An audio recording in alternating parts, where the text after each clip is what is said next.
L'empire du commerce de détail américain est en train de s'effondrer sous nos yeux. Des enseignes qui semblaient intouchables il y a encore quelques années voient leurs finances sombrer, ferment des magasins par dizaines et croulent sous des montagnes de dettes. Les rayons se vident, les clients disparaissent et les dépôts de bilan explosent. En un an seulement, les faillites ont bondi de près de 17%, du jamais vu depuis la pandémie. Party City, Red Lobster, des noms familiers qui finissent désormais en liquidation. Entre des loyers hors de prix, une inflation record et une classe moyenne qui s'effrite, Main Street se retrouve exsangue. Ce qui se joue n'a rien d'un simple ajustement économique. C'est la fin d'un modèle. Le début d'un effondrement annoncé. Numéro 10, H.H. Gregg. H.H. Gregg, c'était autrefois l'image même de l'ascension de la classe moyenne américaine. Des rangées lumineuses d'électroménagers, d'écrans dernier cri et de produits pour équiper toute la maison. Mais derrière cette façade, le modèle n'était déjà plus adapté. Après une première faillite en 2017, l'enseigne avait tenté un retour sous un nouveau propriétaire, promettant une version plus moderne, plus digitale. En réalité, ce qui a suivi ressemblait à un naufrage au ralenti, exposant brutalement les faiblesses du commerce américain en 2024. Trop de magasins, pas assez d'acheteurs, et des consommateurs étouffés par plus de 1140 milliards de dollars de dettes de cartes de crédit. Partout dans le pays, les pancartes de liquidation ont remplacé les slogans optimistes d'autrefois. Le retour d'H. Gregg n'avait aucune chance face à la hausse des taux, qui a rendu le financement des appareils électroménagers hors de portée pour beaucoup, alors même que les ventes de logements chutaient de plus de 20% sur un an. Ces produits phares, frigo, machines à laver, télévision haut de gamme reposent sur des ménages confiants, capables d'utiliser du crédit. Sauf qu'aujourd'hui, ces mêmes ménages réservent leur argent pour l'essentiel, se nourrir, se chauffer et payer leur loyer. Quand les salaires stagnent et que les factures d'énergie s'envolent de 30%, les achats non essentiels disparaissent, et des enseignes comme H.H. Gregg s'asphyxient en premier. Fin 2024, les coûts d'exploitation avaient explosé, loyers commerciaux en hausse de 24%, assurances et entrepôts en progression de 18%, transport encore 40% plus cher qu'avant la pandémie. Même les ventes en ligne, pourtant vues comme le salut du secteur, n'ont pas suffi à couvrir des charges fixes insoutenables. Les derniers bilans laissaient apparaître des pertes de plusieurs millions par trimestre, avec des stocks qui perdaient de la valeur plus vite qu'ils ne se vendaient. La chute d'H. Gregg dépasse largement la question d'une mauvaise gestion. Elle révèle l'effritement d'un système tout entier. Une enseigne qui avait prospéré dans une Amérique où chaque banlieue s'étendait se retrouve aujourd'hui face à un pays qui se replie. Les centres commerciaux se vident, les consommateurs n'ont plus d'élan, et les détaillants restent coincés dans des beaux imaginés pour une autre époque. H.H. Gregg n'a pas seulement perdu son marché. Elle a perdu l'environnement économique qui la faisait exister. Un magasin de plus qui disparaît, un vide de plus dans le paysage commercial américain. La preuve que la classe moyenne, autrefois moteur de Main Street, n'est plus là pour la faire vivre, seulement pour assister à son déclin. Numéro 9, Red Lobster. La chute de Red Lobster raconte bien plus qu'un échec d'entreprise. Elle reflète l'effondrement du pouvoir d'achat des ménages américains. Cette chaîne autrefois perçue comme un petit luxe du week-end pour les familles modestes a fini emportée par la crise du coût de la vie. Les promotions n'étaient plus suffisantes pour masquer des années de décisions hasardeuses combinées à une inflation galopante. L'offre crevette à volonté, pensée comme un coup marketing, s'est transformée en bombe à retardement financier. Plus de 10 millions de dollars perdus chaque trimestre, pendant que les prix des produits de la mer et les salaires flambaient. Toute sa structure économique reposait sur un contexte qui n'existe plus. Avec des prix du poisson en hausse de 28%, des loyers en progression de 22% et des factures d'électricité à des niveaux historiques, même une salle comble ne permettait plus de dégager une marge suffisante. Mais le vrai coup fatal est venu du comportement des consommateurs. Les économies des ménages sont tombées à leur plus bas niveau depuis plus de 10 ans, et les repas au restaurant ont été les premiers sacrifices. À la fin de 2024, Red Lobster traînait plus d'1 milliard de dollars de dettes, avec des intérêts qui dévoraient des millions chaque mois. Cette faillite incarne une réalité beaucoup plus large. Les Américains ne fréquentent pas moins les restaurants par choix, mais par obligation. Dans tout le pays, les marges des établissements, autrefois proches de 10%, ne dépassent plus 2 ou 3%. La pénurie de main-d'œuvre a poussé les salaires à grimper de 18%, et les frais d'assurance ainsi que les réglementations ont alourdi encore plus la facture. Chaque restaurant est devenu un centre de coût plutôt qu'une source de profit. La liquidation de Red Lobster ne signifie pas seulement la disparition d'une marque emblématique. C'est le signe que le secteur de la restauration familiale s'effondre dans son ensemble. Des milliers de salariés se retrouvent au chômage et des centaines de locaux restent vides, venant assombrir encore davantage des zones commerciales déjà désertées. Derrière les images alléchantes des plats et des soirées en famille se cachait une réalité financière en ruine. Une promesse devenue intenable dans une économie qui l'est tout autant. Au final, Quand une classe moyenne n'a même plus les moyens de s'offrir son « comfort food », ce n'est pas un simple échec culinaire, c'est un signal économique. La disparition de Red Lobster, c'est l'acte de décès de la restauration abordable dans une nation qui se rétrécit. Numéro 8. Rue 21. La faillite de Rue 21 marque la fin d'une époque, celle du centre commercial américain classique et des enseignes qui vivaient grâce à lui. Rue 21, autrefois une marque de vêtements incontournable pour les jeunes avec plus de 600 magasins, n'a pas résisté à un système pensé pour un public qui ne se déplace plus en boutique. Alors que les géants du fast fashion en ligne comme Shein ou Temu explosaient, Rue 21, dépendant du trafic dans les malles, des collections saisonnières et de prix intermédiaires, s'est retrouvé dépassé. En 3 ans, les ventes en magasin ont plongé de plus de 35%, pendant que la présence numérique stagnait. Aujourd'hui, 80% du budget mode des adolescents se dépense en ligne, laissant Rue 21 avec des loyers astronomiques et des montagnes d'invendus. En 2024, l'entreprise affichait 9 trimestres d'affilée avec une trésorerie négative. Les baux signés dans les années 2000, à l'époque où les centres commerciaux étaient bondés, sont devenus des boulets financiers alors que ces mêmes centres se vidaient dans toute l'Amérique. Chaque boutique devait absorber plus de 40 000 $ par mois en loyer, factures et personnel, un niveau impossible à tenir avec des ventes en baisse. La hausse du coût du travail a accéléré la chute, salaire en hausse de 15%, couverture santé plus chère de 20%, et un turnover permanent à cause de salariés attirés par de meilleurs salaires ailleurs. Résultat, morale en baisse, coût de formation qui explose, qualité de service qui s'effondre. Leur virage tardif vers le digital n'a pas suffi, et avec plus de 120 millions de dettes liées au stock, un 3e dépôt de bilan était inévitable. La disparition de Rue 21 n'est pas un simple raté marketing.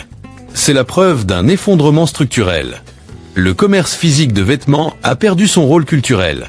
Les malles sont désertés, la pub locale ne touche plus personne, et les tendances changent plus vite que ce que la logistique d'un magasin peut suivre. Une marque pensée pour représenter l'identité des ados ne peut pas rivaliser avec une mode façonnée par les algorithmes et les réseaux sociaux.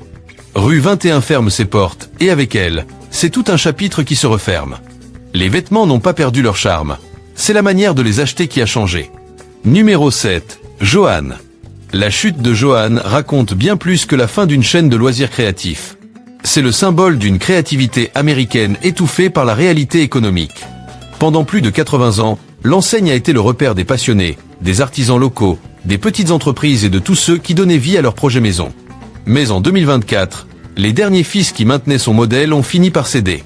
Les ventes en magasin ont plongé de plus de 20%, tandis que les coûts d'exploitation explosaient dans tous les sens. Loyer, salaire, énergie, tout grignotait des marges déjà fragiles, dépendantes d'un trafic régulier et de dépenses non essentielles.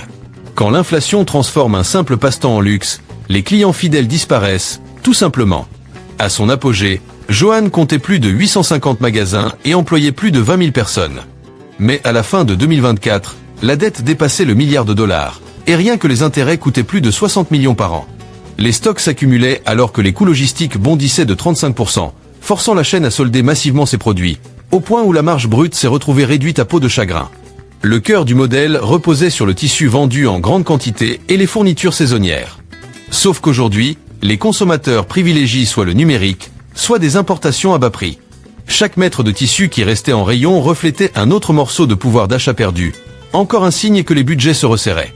Certes, la marque avait bénéficié d'un sursaut temporaire pendant la vague DY du confinement, mais ce moment n'a été qu'une illusion.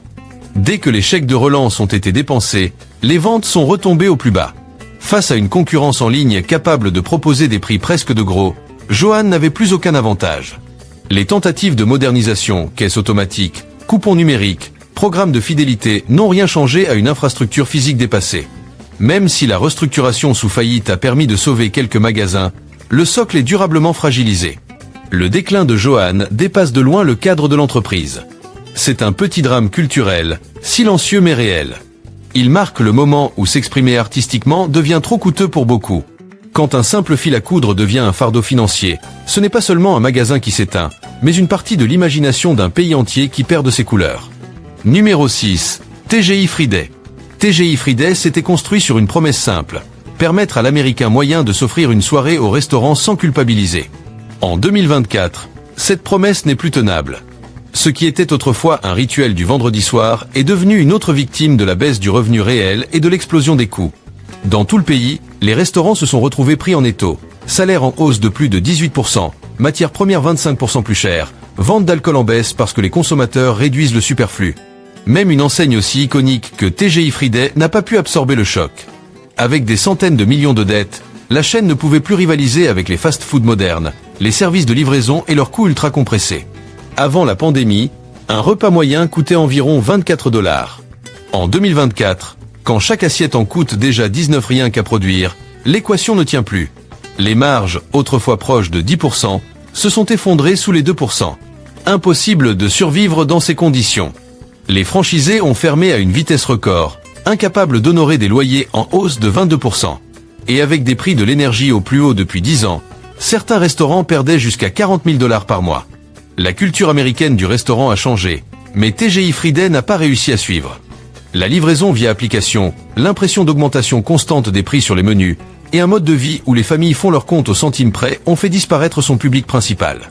Les familles qui occupaient autrefois les banquettes rouges doivent désormais prioriser les courses avant les cocktails.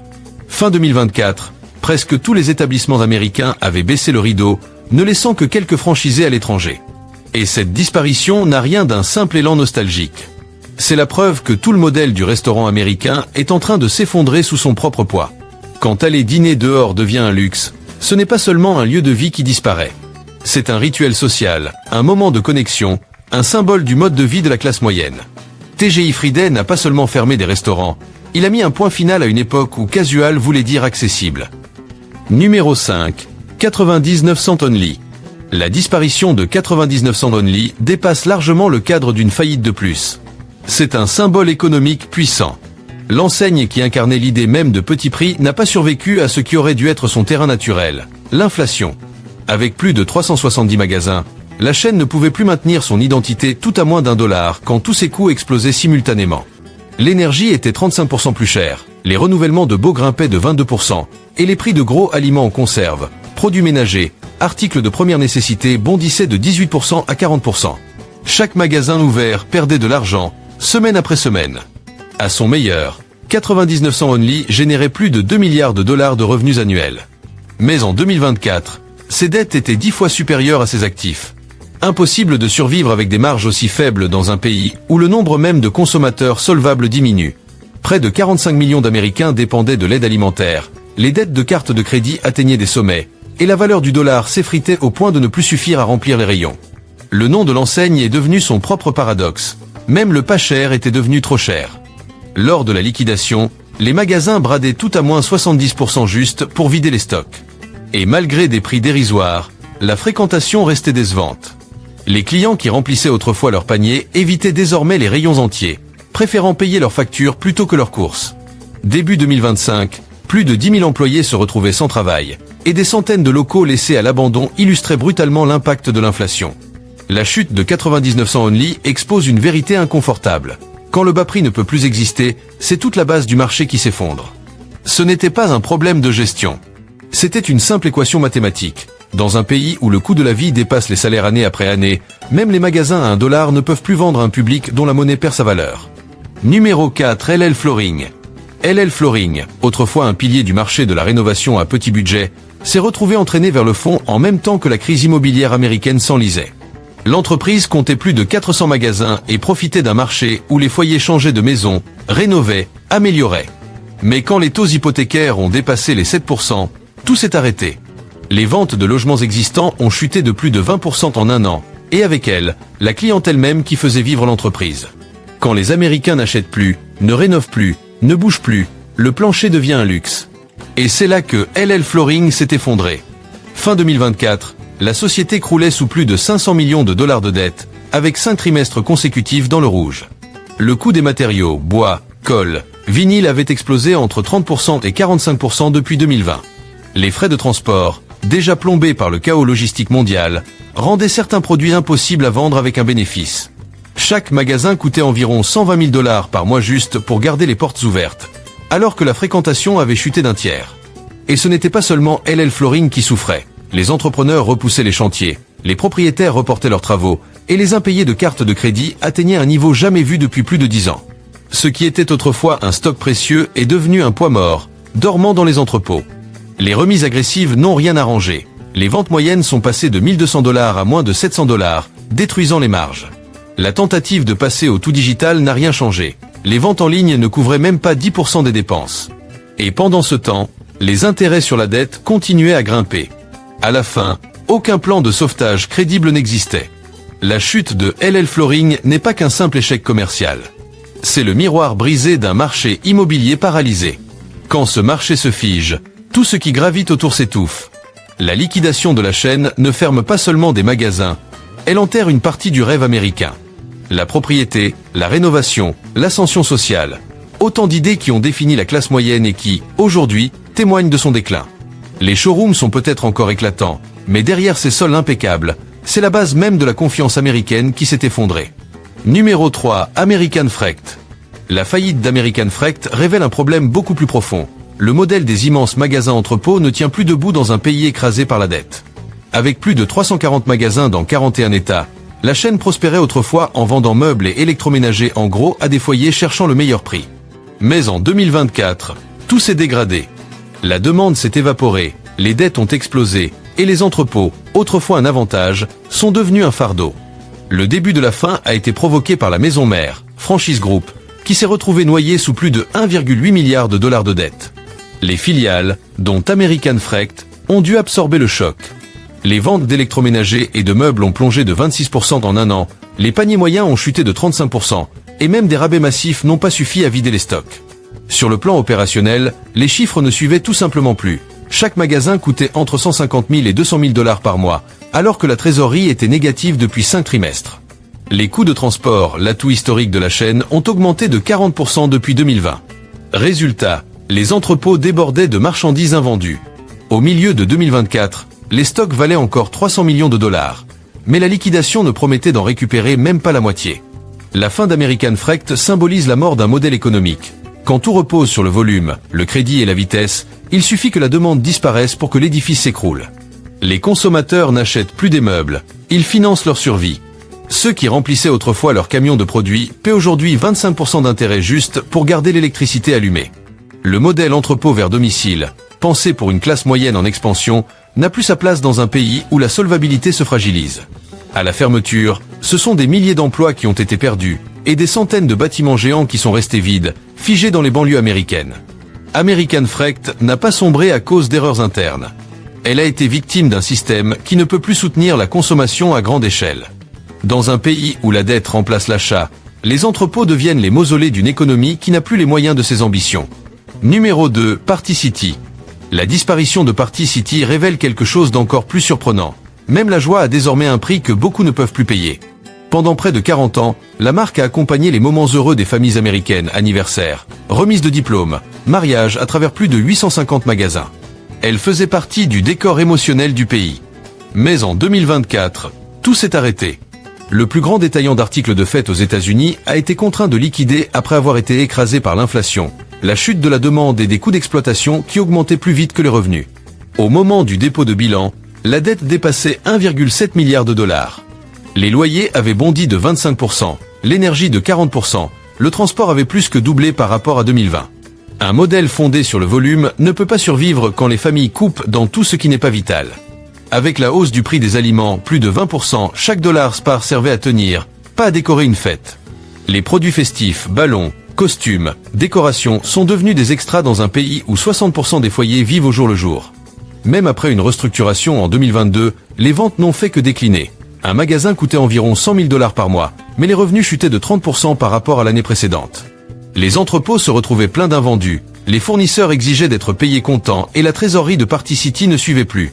Le résultat, l'une des fermetures les plus rapides de ces dernières années. Et au fond, ce n'est pas juste la fin d'un vendeur de ballons. C'est un symbole. Quand un pays n'a plus les moyens de célébrer les petites choses, ce n'est pas seulement le commerce qui souffre, c'est la société qui s'éteint un peu. La chute de Party City ressemble à un avis de décès pour l'optimisme américain. La musique s'arrête, les confettis retombent, et ce qui reste, c'est le silence d'une population épuisée. Numéro 1, Biglow. La faillite de Biglow en dit long sur l'état du pays. Le détaillant discount, créé pour aider les familles modestes à s'en sortir, a fini par être victime de la pauvreté même qu'il cherchait à atténuer.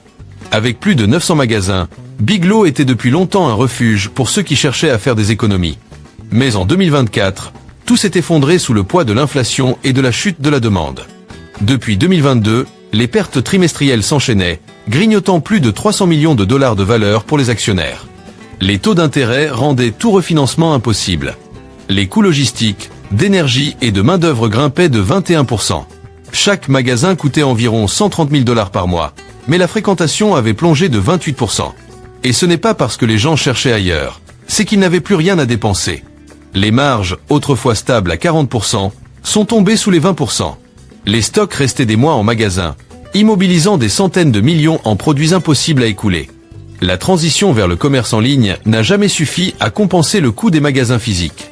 Fin 2024, les créanciers ne voulaient plus entendre parler de restructuration. Ils exigeaient une liquidation pure et simple. Et la vérité, c'est que la chute de Biglow dépasse largement le cadre d'une entreprise. Elle montre que le modèle même du discount ne fonctionne plus dans un pays où les 60% les plus modestes réduisent déjà leurs dépenses essentielles. Quand même les produits pas chers deviennent trop chers, c'est toute l'économie qui vacille. Pour beaucoup d'Américains, la fermeture de Biglow n'est pas seulement la fin d'un magasin. C'est la perte du dernier filet de sécurité qui les séparait de la précarité totale. La chaîne n'a pas simplement disparu. Elle a été engloutie par la même détresse financière qu'elle essayait autrefois d'atténuer.